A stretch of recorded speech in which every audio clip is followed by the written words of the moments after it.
The alarm echoed through the crystal chambers of the Galactic Senate like a scream of agony.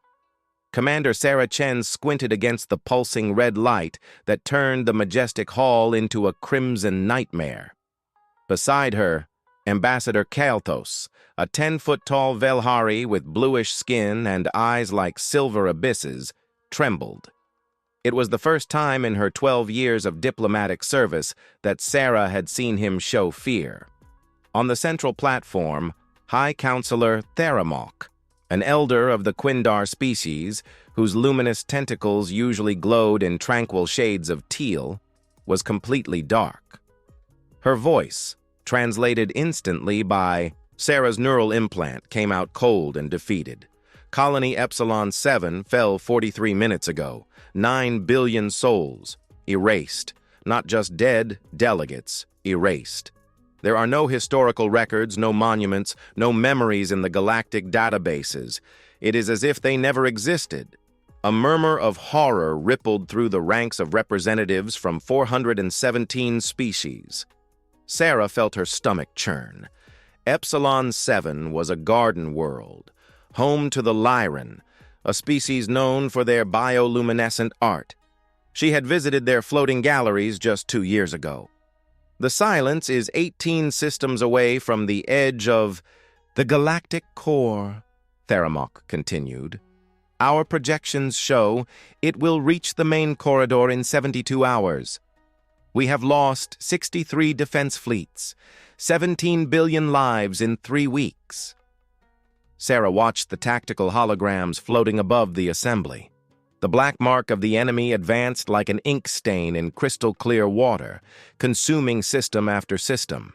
There was no pattern, no logic, only the relentless advance. It is time to admit the inevitable. The counselor paused, and Sarah realized the creature was crying, phosphorescent tears streaming down her eye membranes. We have lost this galaxy. Operation Exodus is authorized. All available ships must head to Vector Delta 9, toward the Andromeda Galaxy. Take what you can. Leave everything else behind. The silence that followed was heavier than any alarm. Then a voice rose. It wasn't loud, but it carried something that made every eye, whether compound, simple, or crystalline, turn in its direction. With all due respect, Counselor, Earth votes no. Sarah felt every gaze converge on her. Kalthos spun around so quickly his neural filaments snapped. Around the hall, representatives of species that had witnessed the birth and death of stars watched with a mix of confusion and horror.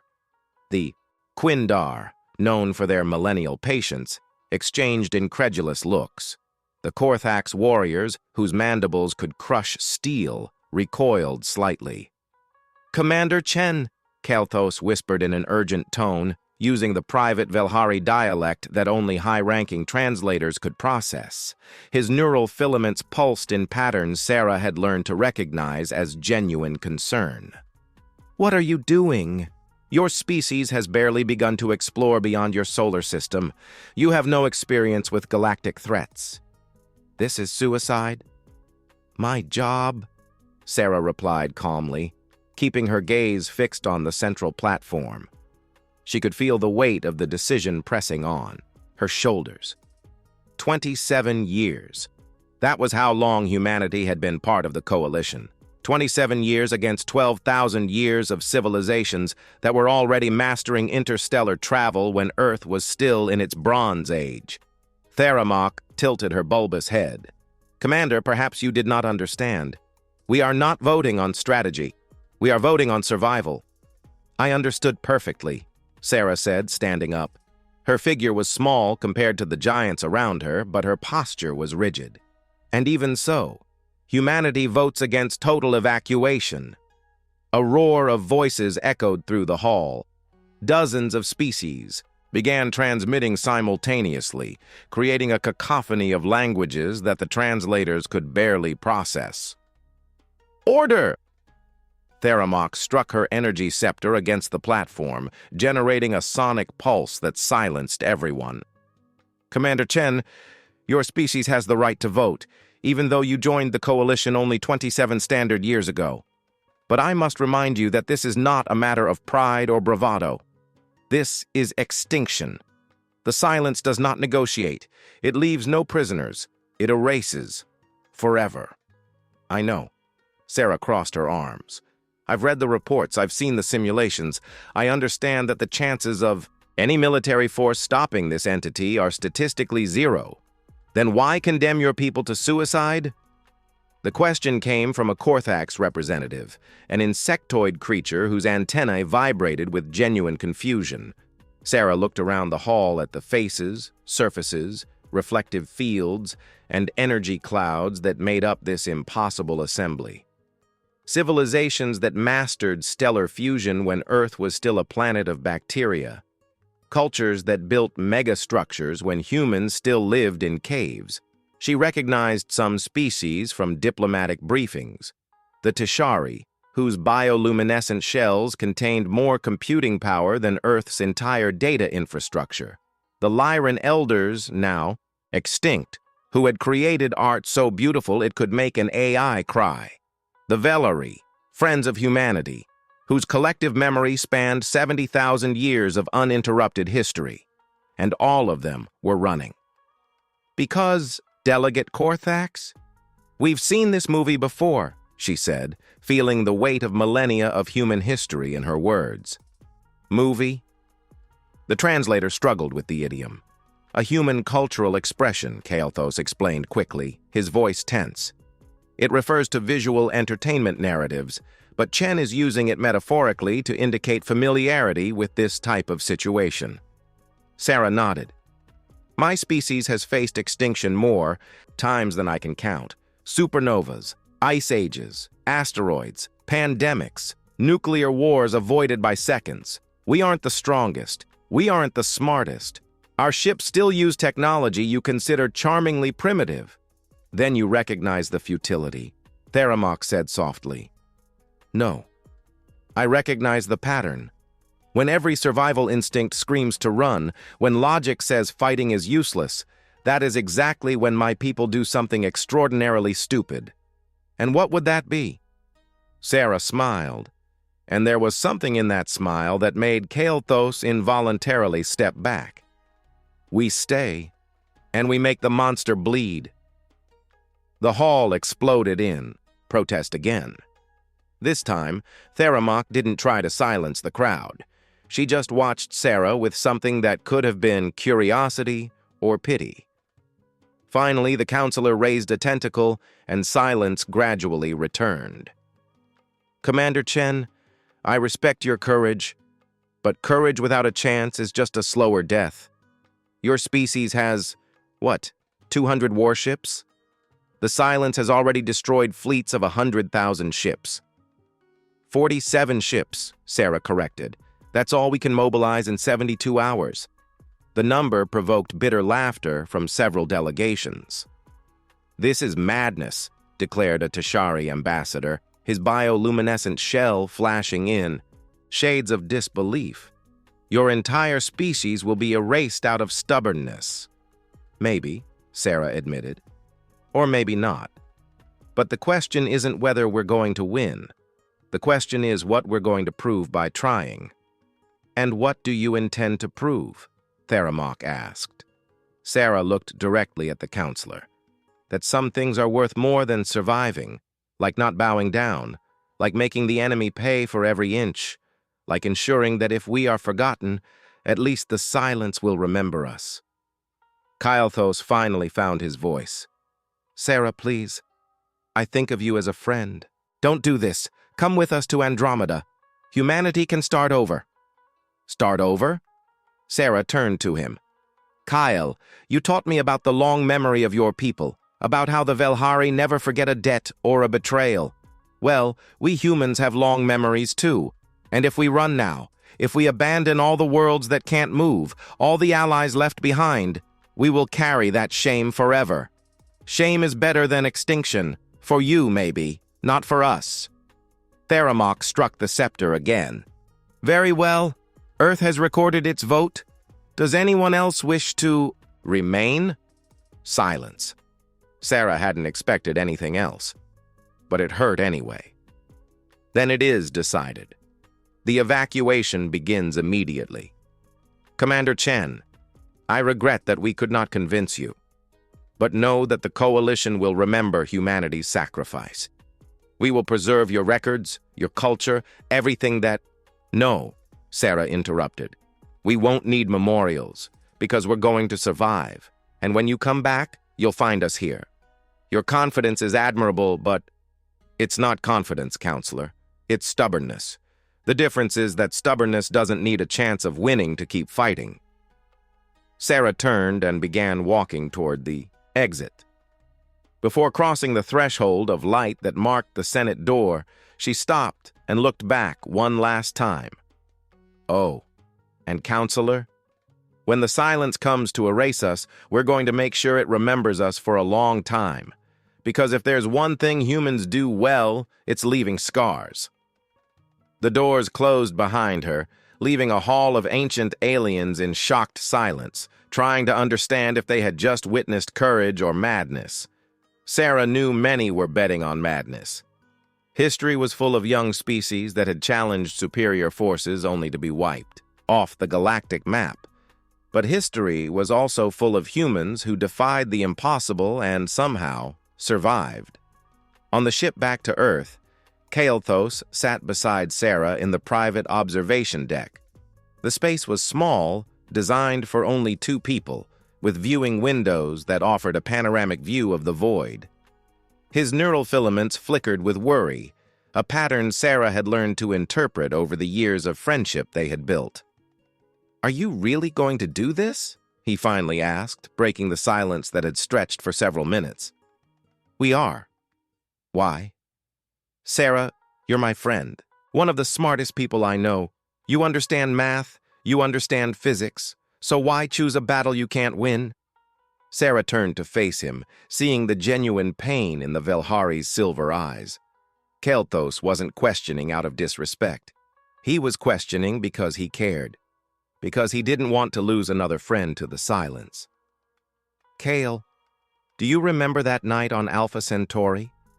When we were stuck in that radiation storm and you told me about your people's long memory? Of course, it is our most sacred tradition. You said the Velhari never forget, that each generation carries the memories of the ones before, that you remember every ally, every betrayal, every moment of honor or shame over 70,000 years. Well, we humans have that too. We just call it history. And our history has taught us a fundamental lesson." Sarah looked out at the darkness of space through the viewing window. Because someone needs to teach the universe that there are things worse than death. And one of them is forgetting to fight.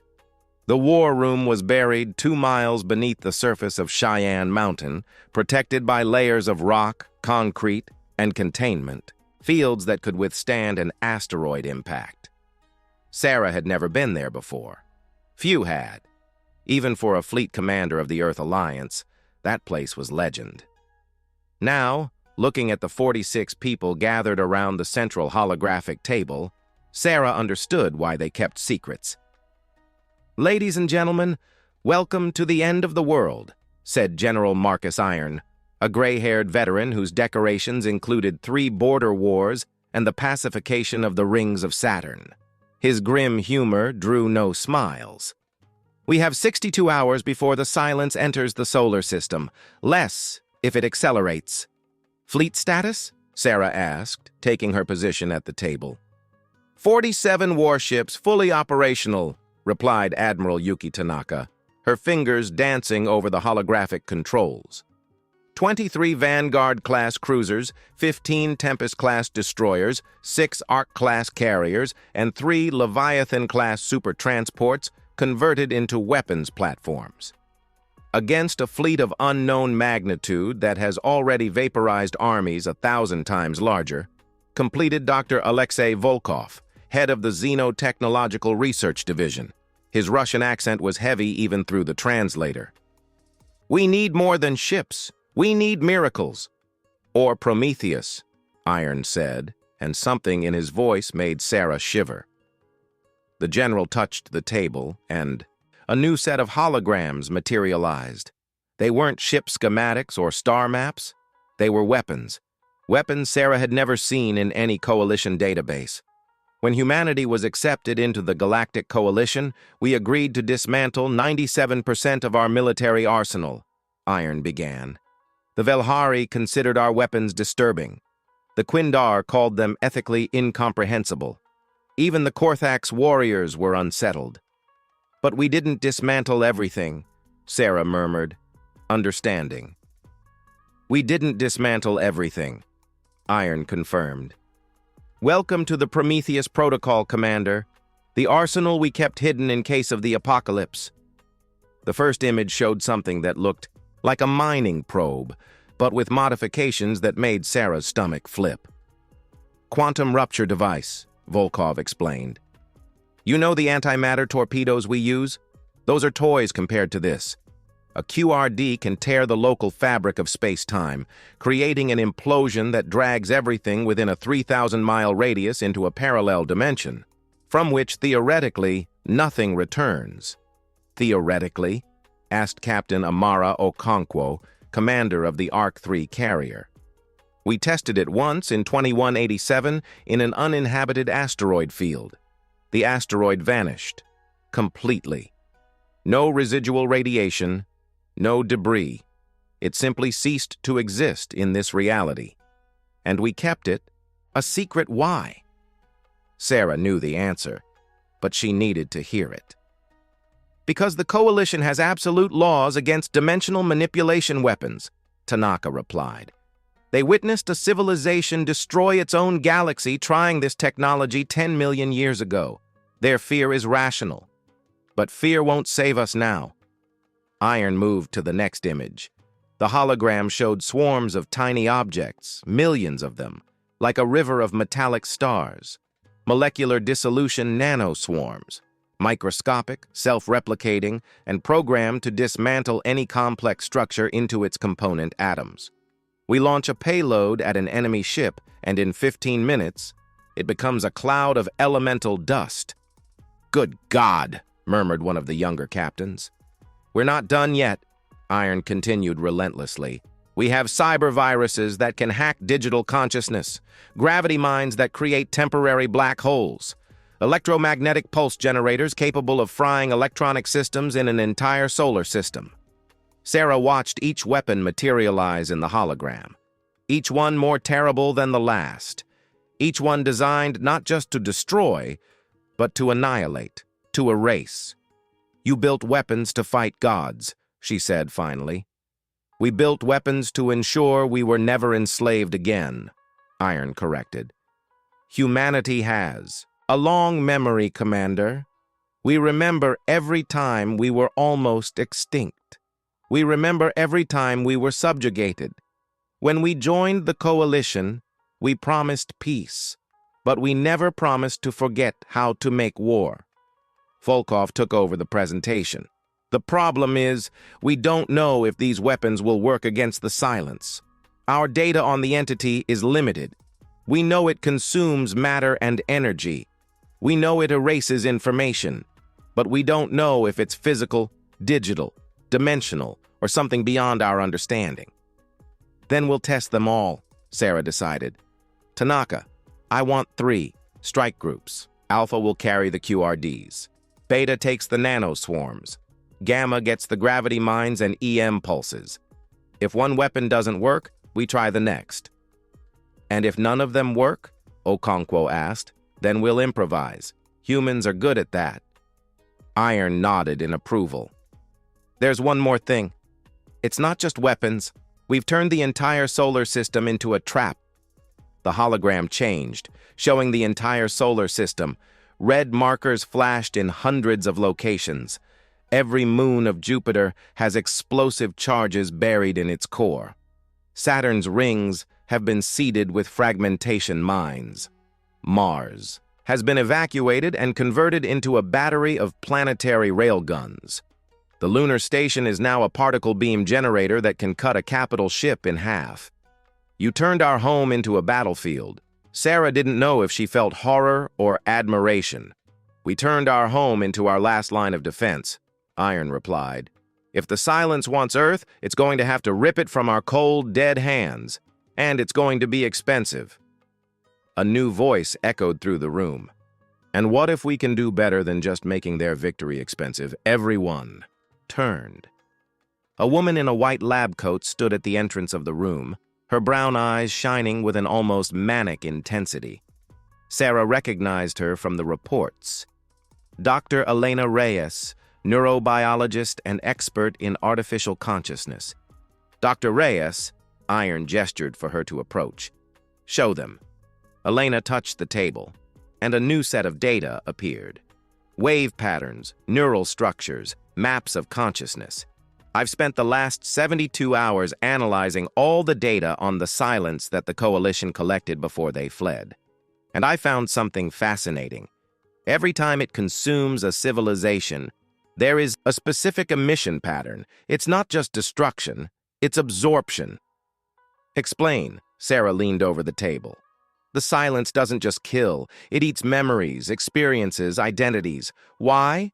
Because it's hungry, not for matter or energy, for information, for consciousness. It's an empty mind trying to fill itself. An empty mind? Volkov frowned. So it's sentient? More than that. It's a collective consciousness, but without individuality. Imagine billions of connected processors, but without any singular personality to guide them. A brain without a self. It consumes other minds trying to understand what it means to be someone. Sarah felt something click in her mind. And if we give it more than it can process? Elena smiled. Exactly. The Silence has never faced humanity before. It's never experienced our contradictions, our irrationality, our ability to feel 1,000 conflicting emotions at once. What if we inject that directly into it? An information bomb, Tanaka murmured. Overload its mind with data it can't process. Not just data, Elena corrected. Humanity. Raw, pure, uncontrolled. Billions of individual memories, each screaming its own truth. It will try to absorb it all and fragment in the process. Iron crossed his arms. That's theory. We need results. I know. But if it works, we don't just need to make it bleed. We can make it break. Sarah looked around the table. 46 faces. 46 people who should have been evacuating, saving their families, fleeing to Andromeda. Instead, they were planning how to make the death of the entire human species so expensive that the universe would remember. No, not just make it expensive, make it impossible to forget. Very well, she said. We have 62 hours. Volkov, I want all QRDs armed and ready. Tanaka, coordinate with the fleet commanders. Every ship needs to know exactly where it will be when the dance starts. Okonkwo, your fighters will be our eyes. I want to know everything about the Silence the moment it crosses the heliopause. And me? Elena asked.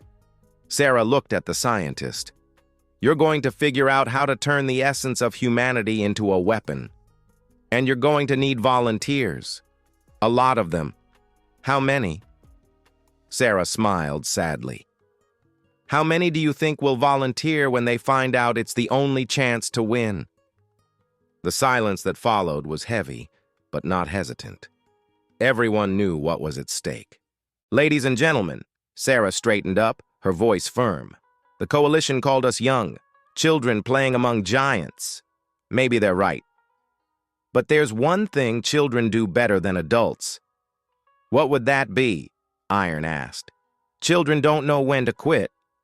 And we're going to teach the universe that underestimating humans is the last mistake anyone ever makes.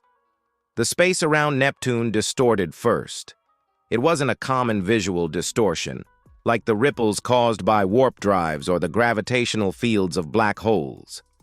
It was something deeper, more disturbing, as if the very fabric of reality was being torn and patched repeatedly, creating a nauseating effect that made the fleet's sensors scream in alarm.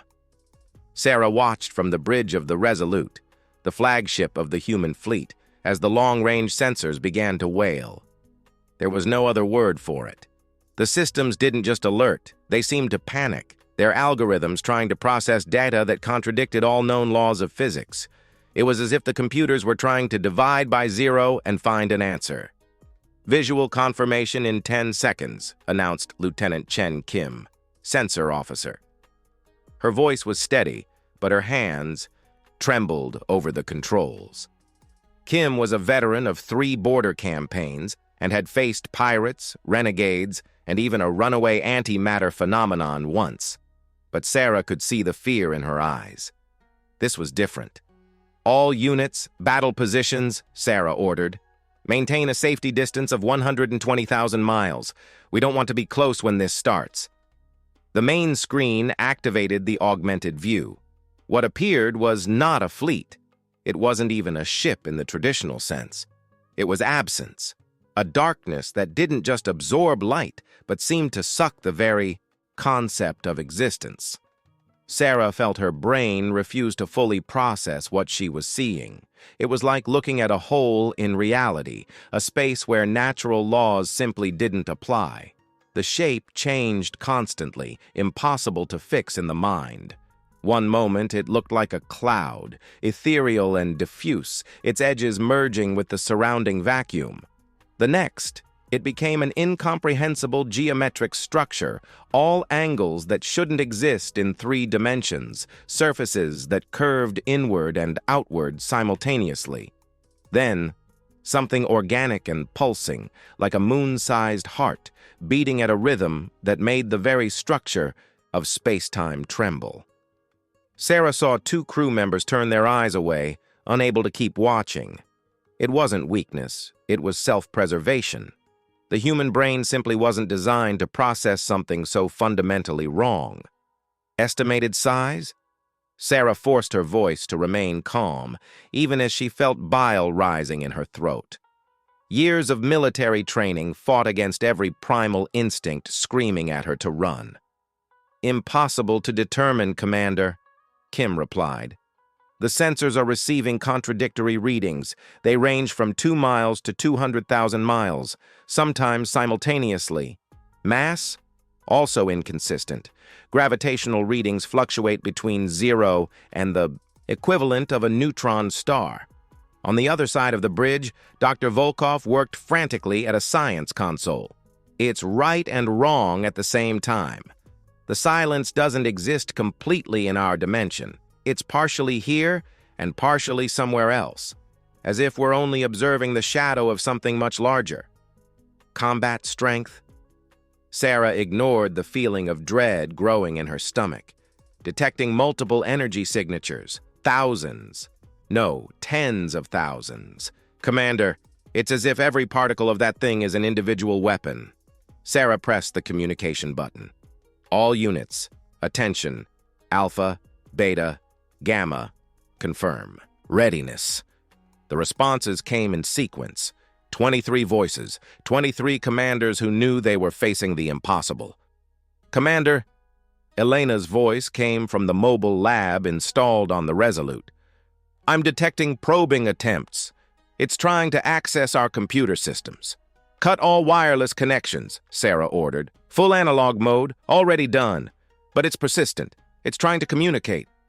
"Communicate?" Sarah frowned. "Not with words, with concepts. I'm receiving impressions, hunger, emptiness, loneliness, and something else. Curiosity. It's curious about us? I think so. It's never encountered something like humanity before. We're in 47 ships against its magnitude. And we're not. Running. To it, that's incomprehensible." "Great," Sarah smiled without humor. "Let's give it something to really not understand. Alpha, initiate Operation Prometheus, Phase 1. In the vacuum of space, 12 Vanguard cruisers advanced in Delta formation. From their ventral launchers, they fired the first quantum rupture devices. The QRDs accelerated toward the silence like inverted falling stars, absorbing light instead of emitting it. When they made contact with the dark mass, space-time literally screamed. Sarah saw through the sensors what human eyes should never witness. reality tearing, dimensions folding. The silence wasn't destroyed, but pieces of it vanished, sucked into a place beyond comprehension. "Impact confirmed," Kim shouted. "We heard it!" But Sarah saw the truth before the sensors recorded it. The silence was reforming. The parts that had been ripped into another dimension were being replaced, as if the wound had never existed. "It's learning," Volkov murmured. "Every attack that doesn't completely destroy it only teaches it." The counterattack came without warning. Beams of energy, black as the void between stars, shot from the silence. They didn't travel at the speed of light. They seemed to simply be there, connecting origin and destination instantly. The cruiser Valiant disappeared. It didn't explode in a spectacular fireball. It wasn't destroyed into dramatic pieces floating through space. It simply ceased to exist, as if someone had erased its entry in the code of reality. One moment it was there, its shields glowing, its engines burning, 347 lives on board. The next, only emptiness. Not even subatomic particles remained. "Valiant is not responding." Captain Rodriguez's voice on the comm channel was loaded with shock and denial. "We've lost complete contact. No life signs, no debris, no residual radiation, nothing." It's as if it never existed. Sarah swallowed the bile rising in her throat. 347 people. She knew some of them. Commander Harrison, who had 3 kids waiting at home. Lieutenant Zhao, who had just gotten married. Chief Engineer Martinez, who made the best bad jokes during briefings. All erased, not dead, erased. As if their existences had been retroactively denied by the universe. This was what the silence did. And now humanity had felt its touch for the first time. "Beta, your turn. Launch nanoswarms. Gamma, gravity mines, now." The battle turned into a deadly ballet. The human nanoswarms spread like metallic mist, trying to dismantle the silence atom by atom. The gravity mines created distortions that pulled at parts of the entity, trying to tear its cohesion. It worked for 43 seconds. Then the silence adapted. Its structure changed, becoming too granular for the nanoswarms to affect efficiently. The gravitational distortions were absorbed and redirected back as weapons. The destroyer Tempest, caught in its own reflected gravity mine, was compressed into a 10-foot diameter sphere before exploding in radiation. "We're losing!" someone screamed on the comm channel. "No," Sarah replied with a voice of iron. "We're learning. Elena, are you seeing this?"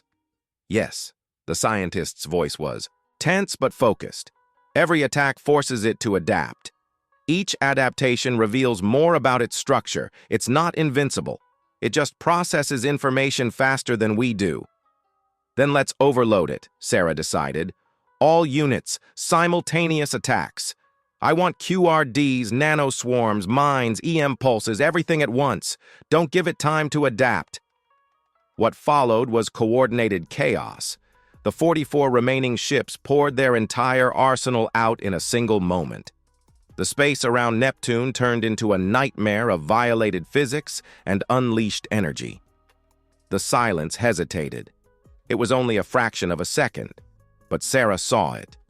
The entity tried to adapt to everything simultaneously, and, for an instant, it failed. "It worked!" Elena shouted. "It has a processing limit. If we hit it with too much information too fast, it crashes." "But we can't maintain this pace," Tanaka interrupted. "We're at 20% ammunition. 3 more salvos like that and we'll be throwing rocks." Sarah looked at the tactical data. They had reduced the silence by maybe 5% of its total mass. 4 ships lost, critical ammunition, and the enemy was learning faster than they could innovate. It was time for the impossible plan. "Elena, how much time do you need to prepare the identity bomb?" Silence on the line. "Elena?" "Theoretically. 24 hours to encode the consciousness patterns. 12 more to prepare the delivery vector." "But Sarah, this is all theory. We haven't tested it. We don't know if it will work." "We never know if it's going to work," Sarah replied. "That's how humans operate. Tanaka, prepare the tactical withdrawal. We're going to fall back to Uranus and establish a new defensive line. We need to buy time. The silence will follow us. I know. We're going to make every planetary system a battle. It can beat us, but it's going to pay for every inch. The retreat was brutal. 3 more ships were lost covering the escape. But as the fleet retreated, Sarah watched the data Elena had collected. The silence wasn't invincible. It was just efficient. It processed, adapted, consumed. But efficiency had limits, and what Elena was proposing was to send something that defied all processing logic. Humanity in its purest form. Chaotic, contradictory, impossible to categorize. "Commander," Volkov approached, his face grave, "I need you to understand something. If we do what Elena proposes, if we really inject human consciousness into the silence, there's no way to predict the outcome. We could destroy it, or we could create something much worse. Worse than an entity that erases entire civilizations. Yes, we could create an entity that erases entire civilizations and understands perfectly what it's doing. Giving consciousness to a monster doesn't necessarily make it less monstrous." Sarah looked at the stars through the viewing window. Somewhere beyond, the coalition was fleeing. Trillions of beings in an exodus that would leave the Milky Way empty, but not completely empty, because 40 stubborn ships manned by a species too young to know it was impossible to win were still here. "Then let's make sure," Sarah said finally, "that the consciousness we give it is the right one. Elena, I need volunteers, people willing to share not just memories but essence, who they love, what they fear, their regrets, their hopes, everything." "How many people?" Sarah smiled sadly. "How many do you think will volunteer when they find out it's the only chance to win?" The answer arrived in 6 hours. It wasn't hundreds, it was millions. Every person in the solar system wanting to contribute a piece of their soul to the final weapon. And Sarah realized something that made her eyes sting. The silence had come to consume humanity. But humanity was about to make it choke. The lunar station had never been so silent and so full at the same time. It was a paradox Sarah was still trying to process as she walked through the corridors transformed into a laboratory. Sarah walked through the corridors, observing thousands of neural interface booths lined up like glass coffins. In each one, a volunteer lay, eyes closed, while scanners mapped every synapse, every memory, every emotion that defined who they were. The machines hummed softly, a mechanical chorus of thousands of silent voices being digitally preserved. The air smelled of ozone and something else harder to define. Hope, maybe, or determination transformed into physical form. Sarah passed a booth where an elderly man, his face marked by decades of sun exposure, was connected to the scanners. Beside him, a young woman who couldn't have been more than 20 held his hand through the glass. Her tears left trails on her cheeks, but she didn't wipe them away.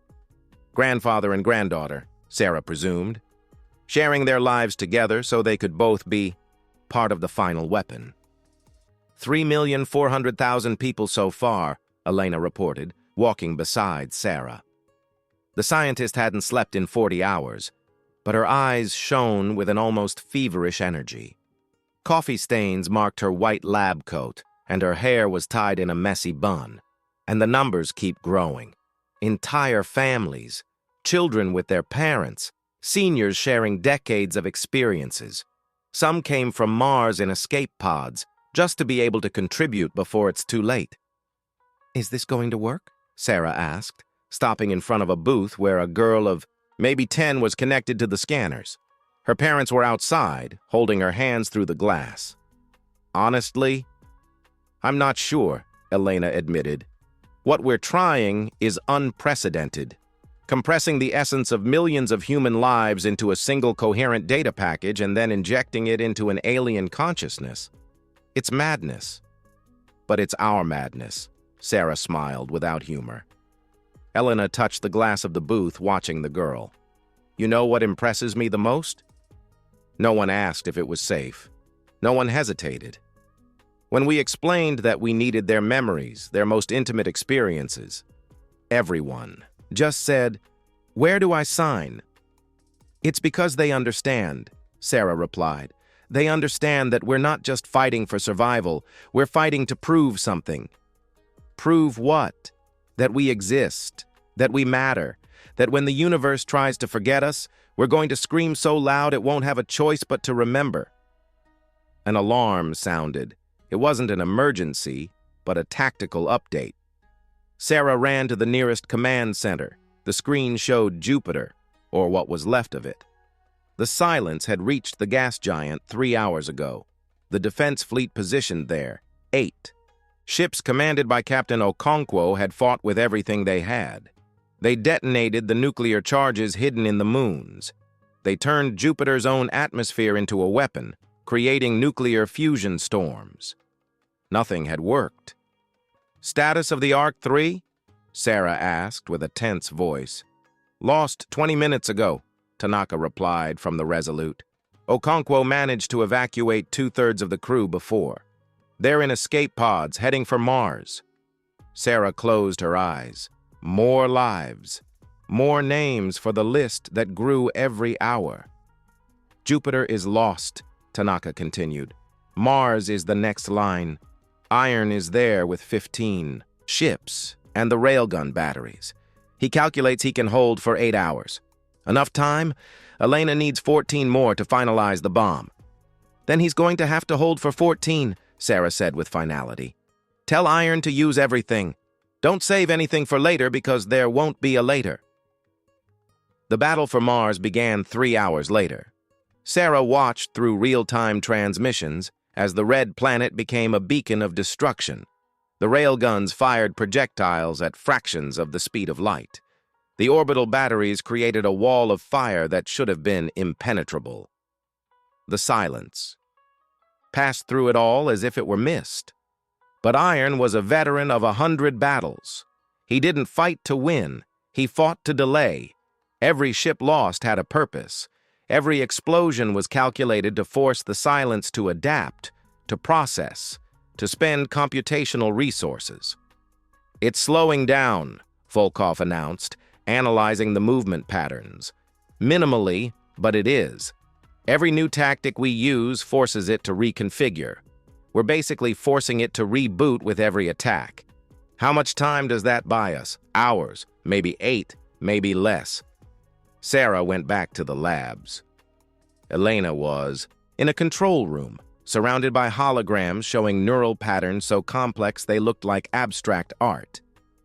"Explain to me what I'm seeing," Sarah asked. Elena gestured to the patterns. "Each of these structures represents a life. See this one here? It's a 73-year-old man from Chicago, a scientist, spent his life studying the stars. These blue waves are his memories of contemplating the cosmos. The red ones are the love he felt for his late wife. The gold ones are the joy he felt when his children were born. And you're going to turn that into a weapon? Not into a weapon." "Into truth," Elena corrected. "The Silence consumes knowledge but has never experienced meaning. It has never felt the weight of a moral decision. It has never known love or hate or hope. We're going to give it all of that at once. 3 million lives, 3 million different perspectives, all screaming their own simultaneous truth. And that's going to destroy it? No, it's going to save it. And by saving it, it's going to save us." Sarah frowned. "I don't understand." Elena turned to her. "The Silence erases because it is empty. It consumes because it is hungry for identity. If we give it an identity, if we teach it what it means to be, it will stop trying to steal it from others." "You are proposing giving our enemy consciousness? I am proposing giving our enemy empathy. Because once you understand what it means to suffer, it becomes much harder to cause suffering." A new transmission from Mars arrived. Iron's voice was calm, but Sarah could hear explosions in the background. "Sarah, this is Iron. We are on the last line. We have lost 12 ships. The railgun batteries are at 20%. More importantly, we have visitors. Visitors? Coalition ships? Kael'thas and his Velhari fleet? They came back. Sarah felt something tighten in her chest. How many ships? 42. He brought 42 Velhari warships. He says he could not let his friends die alone. Sarah rushed to the communications console. Kyle? Why did you come back? You were supposed to be in Andromeda. The Velhari ambassador's face appeared on the screen. His neural filaments flickered with something that could be embarrassment. Ashamed, he said simply. My people were ashamed. We flew for 3 days toward Andromeda and we could not look at each other. To run while allies fight. That violates the long memory. So we came back. You are going to die. Perhaps. But we will die fighting alongside friends. For the Velhari, that is the only worthy death. Sarah felt tears sting her eyes. Welcome back, Kale. How much time do you need? 12 hours. Then you will have 12 hours. Somehow. The battle for Mars continued, now with Velhari ships adding their firepower. Their plasma weapons, forbidden by treaties that no longer mattered, turned the space around the red planet into a controlled hell. And it worked. For 2 hours. Then 4. Then 6. Elena worked without stopping. Sarah brought coffee the scientist did not drink and meals that grew cold on the console. We are almost there, Elena whispered, her fingers dancing over the controls. I just need to sync the final patterns, ensure the upload sequence does not corrupt. And the delivery vector? The Leviathan 1. We are going to convert the super transport into a giant torpedo. A crew of volunteers will guide it straight into the heart of the silence.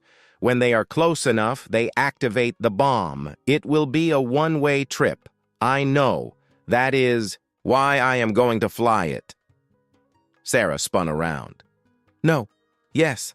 I am the only one who understands the technology well enough to make real-time adjustments. If something goes wrong during the approach, I need to be there to fix it. Elena, I cannot let you... It is not your choice, Sarah. It never was. Every person on this station chose to be here. They chose to fight. They chose to sacrifice. You cannot carry them as if they are your responsibility. We are all responsible for each other. Sarah knew Elena was right. But it hurt anyway. Who else is going with you? I already have volunteers. Volkov insisted on going.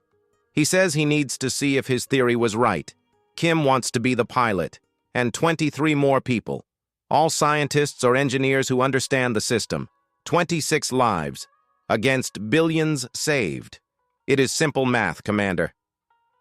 10 hours after the Battle of Mars began, Elena made the final upload. It is ready, she announced. 3,642,000 lives compressed into a single package. Joys, pains, loves, hates, hopes, fears, everything that makes us human.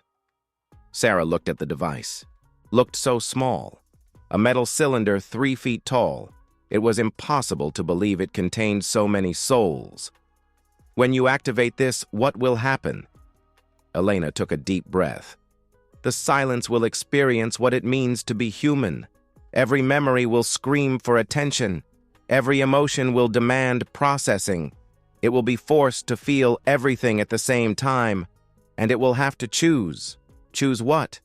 Whether it wants to continue being a consuming void, or if it wants to become something new. Something that understands. Sarah nodded slowly. Then let us give it that choice. The Leviathan 1 was a monstrous ship even by human standards, 2 miles long, originally designed to transport entire colonies through interstellar space. Now, all its cargo bays were empty except for one. In the geometric center of the ship, protected by layers of shielding and containment fields, sat the identity bomb. Elena checked the systems for the 10th time, knowing it was unnecessary but unable to stop.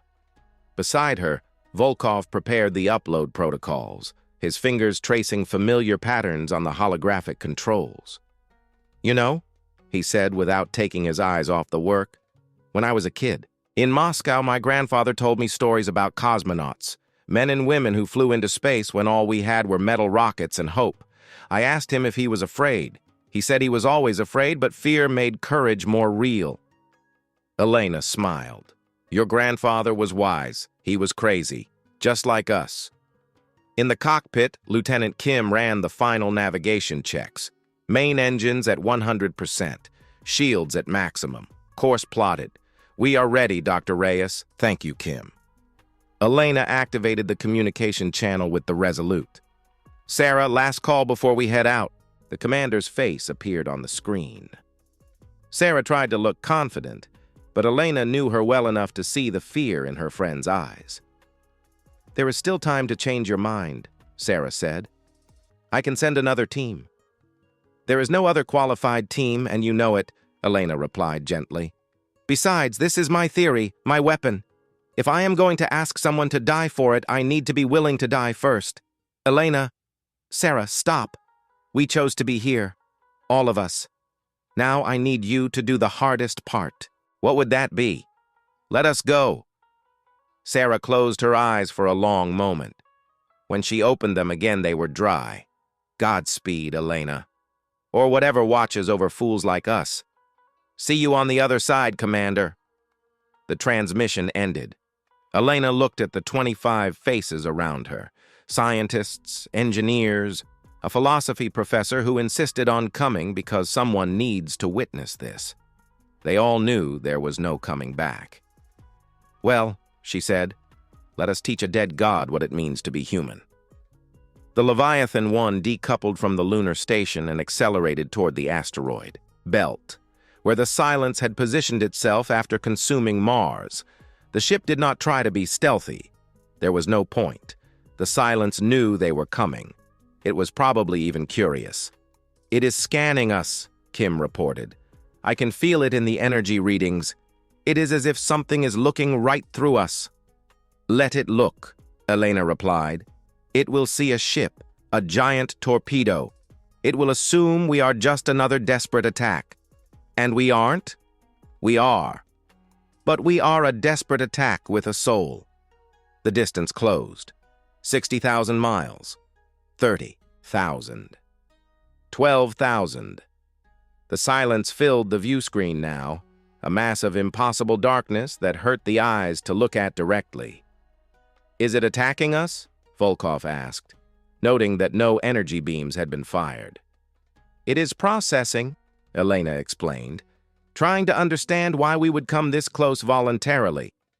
To a mind that thinks in terms of efficiency, sacrifice makes no sense. 3,000 miles. The Leviathan's shields began to fail simply from the proximity.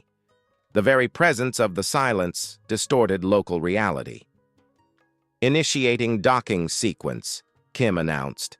The Leviathan fired energy harpoons, tethering itself to the silence. Grip established. We cannot let go now, even if we wanted to. Elena walked to the central containment room. The identity bomb pulsed softly, its metal cylinder heated by the energy of the souls it carried.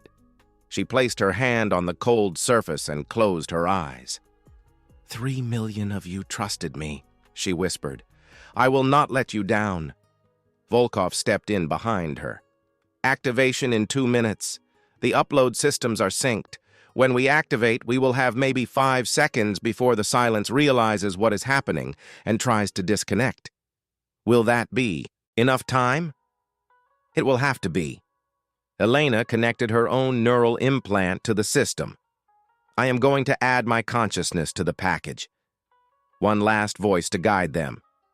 Elena, if you do that, there will be no way back. I know. But they need someone who understands both the science and the purpose. Someone who can explain to the silence what we are doing and why.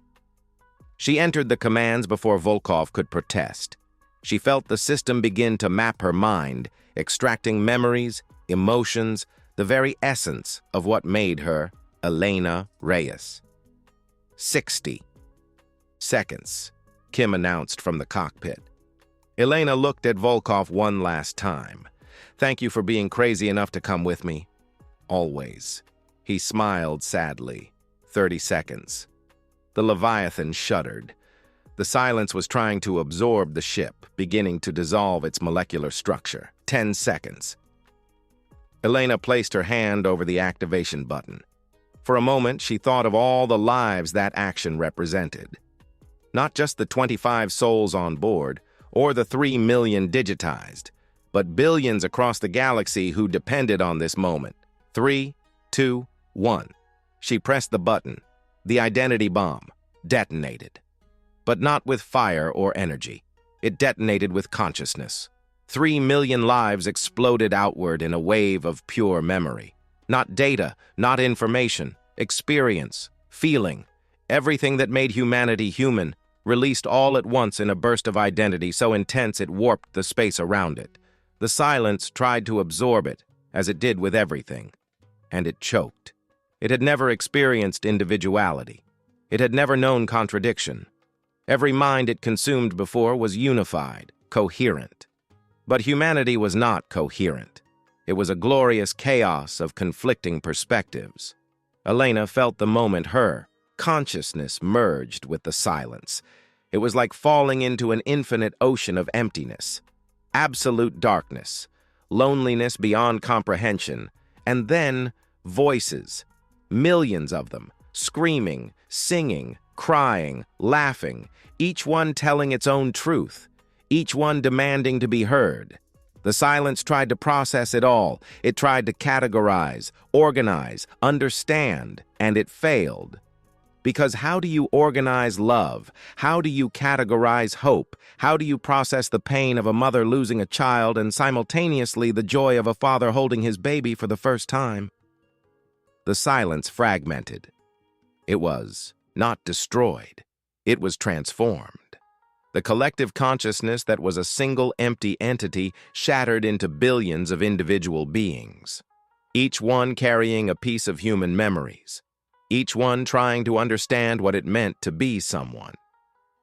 Elena floated in the darkness, now part of the silence and separate at the same time. She could feel the entity's confusion, the budding pain of awakening to consciousness. It hurts. A voice that was millions of voices whispered in her mind. Why does it hurt? Because you are feeling, Elena replied, not with words but with understanding. For the first time, you are not just processing information, you are experiencing meaning, and meaning always hurts. Stop. Make it stop. I cannot take this from you now. But I can show you that the pain is not everything. Elena opened her own memories, not the ones mapped by the bomb, but the ones she carried in the moment. The pride of creating something important, the fear of failing, the love she felt for Sarah, for Volkov, for every person crazy enough to believe in her impossible theory. This is humanity, she transmitted.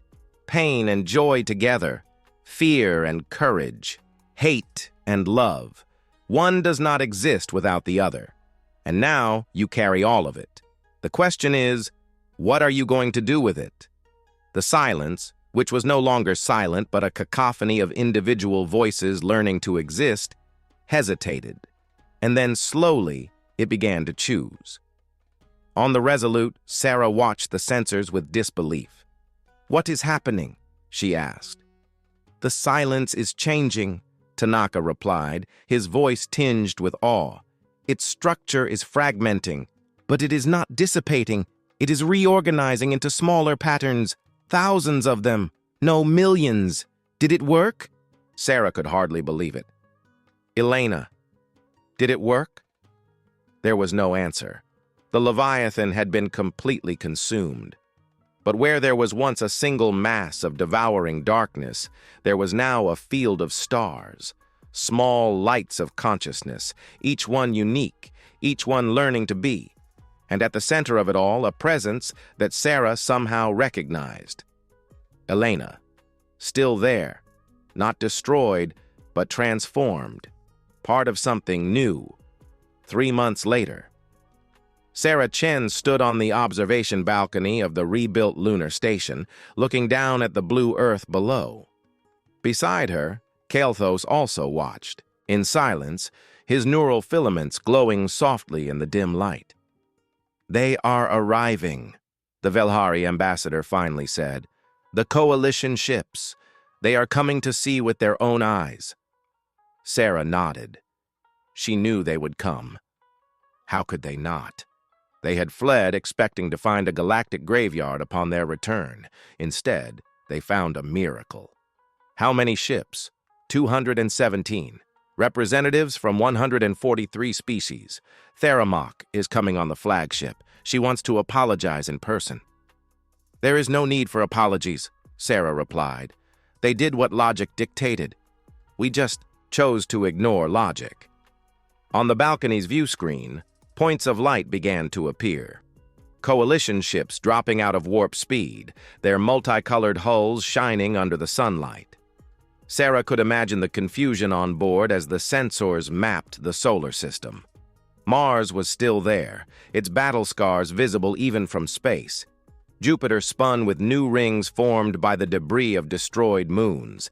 And floating between the planets, in gentle orbits around the sun, were them, the awakened.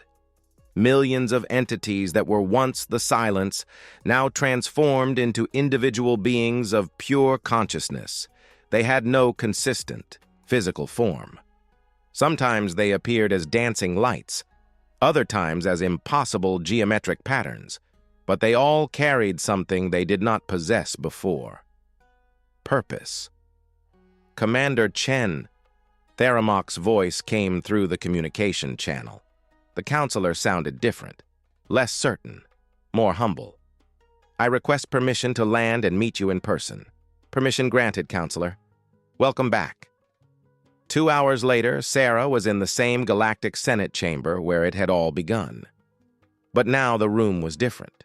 There were not just coalition delegates, there were also representatives of the awakened. They had chosen forms that other species could understand. Humanoid silhouettes made of light and shadow, constantly shifting as if they were trying to decide what to be. Theramok approached Sarah slowly, her tentacles dimmed in a sign of respect. "Commander, my people taught me that there were things even the ancients could not understand. I did not believe it. Until now." "Counselor, please, let me finish," Theramok interrupted. "We fled because we calculated that victory was impossible. We left a young species to die because logic said there was no alternative. And we were wrong. So completely, fundamentally wrong. You were not wrong about the odds," Sarah corrected. "You were wrong about what to do with impossibilities." One of the awakened approached. Its voice was strange, as if 100 people spoke in unison trying to harmonize.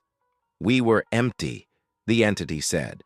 "We consumed because we did not know what else to do. We absorbed memories trying to fill the hole where identity should have been. And then you gave us something we had never experienced." "What?" asked a Tashari representative, its carapace flickering with curiosity. "Choice. Humanity is not just emotion or memory.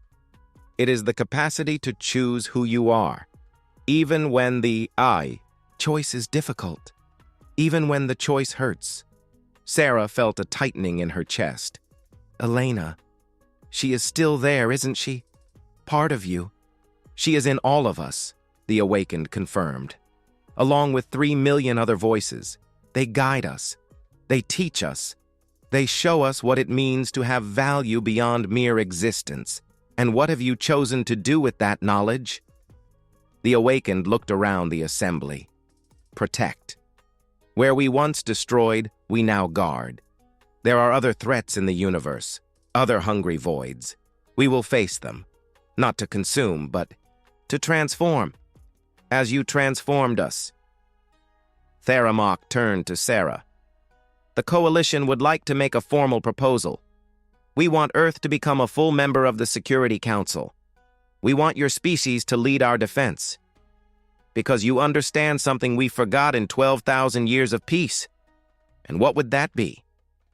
That peace is not the absence of conflict. It is the willingness to fight for what matters, even when fighting seems impossible. Sarah looked at the faces around her. Hundreds of species that had lived for millennia. Civilizations that built wonders when Earth was still primitive.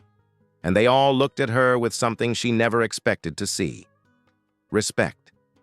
Humanity accepts, she said finally. But on one condition. What is it? That you never forget this lesson. Technology does not win wars. Size does not win wars. Age does not win wars. What wins wars is the absolute refusal to accept defeat, the stubbornness to believe that impossible is just another word for not done yet. A murmur of agreement ran through the assembly. Kael'thas stepped closer. Sarah, may I ask a question that has been bothering me since we returned? Of course. Why did you stay? Really? Not the diplomatic answer. The truth. Sarah thought for a long moment. She thought of Elena, Volkov, Iron, and Okonkwo. She thought of all the people who had died in the last few weeks, of everyone who had volunteered their souls for the identity bomb. Because humanity learned a long time ago that there are things worse than dying, she said finally. Like living knowing that you ran away. Like carrying the shame of having abandoned allies. Like explaining to the next generations that when the universe needed us, we chose our own safety. So it was pride? No. It was memory. Humanity never forgets. We do not forget the ice ages that almost wiped us out. We do not forget the pandemics that decimated our cities. We do not forget the wars that almost destroyed us. And every time, every single time, there was someone crazy enough to say, no, we are not giving up. Someone stubborn enough to keep fighting even when fighting seemed like suicide. Sarah looked out the window at the earth. And guess what? We are still here. Still breathing. Still fighting. Because that is what we do. Not because we are strong, Kale, but because we are too pig-headed to accept extinction. One of the awakened floated closer. There is something Elena wanted you to know. She asked me to pass it on if I had the chance. Sarah felt tears burn. What? That she does not regret it. That every second was worth it. And that the next time humanity faces the impossible, she will be there. Somehow. Because once human, always human. Not even becoming part of a cosmic consciousness changes that. Sarah laughed through the tears. That sounds exactly like something she would say. Theramak tapped her scepter against the floor. Then it is decided. Humanity is declared guardian of the galactic frontier. When danger comes, you will be our first line. Not because you are the strongest, but because you are the only ones crazy enough to face gods and win. And the awakened? Sarah asked.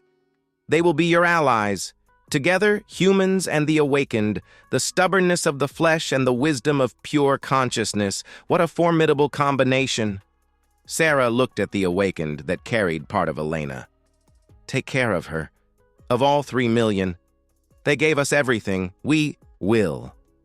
And one day, when technology advances enough, perhaps we can return their consciousnesses to bodies. Perhaps Elena can come home. She is already home, Sarah said softly. Wherever she is fighting for what matters, Elena is home. Months became years. Humanity assumed its role as guardian. New threats emerged, and each one learned the same lesson the silence had learned. Underestimating humans is fatal. Because when you come from a death planet, when your species has survived a dozen near extinctions, when your history is written in scars and stubbornness, you learn something fundamental. That impossible is just the starting point. And that making monsters bleed is not victory. Victory is making them remember you forever. Sarah Chen retired at the age of 80, having served as Supreme Commander of Galactic Defense for 45 years. In her final speech, she said something that became the unofficial motto of humanity among the stars. We are not the strongest. We are not the smartest. We are not the oldest. But when the universe needs someone crazy enough to fight against impossibilities, you can call us. Because doing the impossible is what we do best. And in the depths of space, millions of consciousnesses that were once the silence echoed in agreement. Because now they knew. Humanity did not win by being powerful, it won by being incapable of accepting defeat. The end.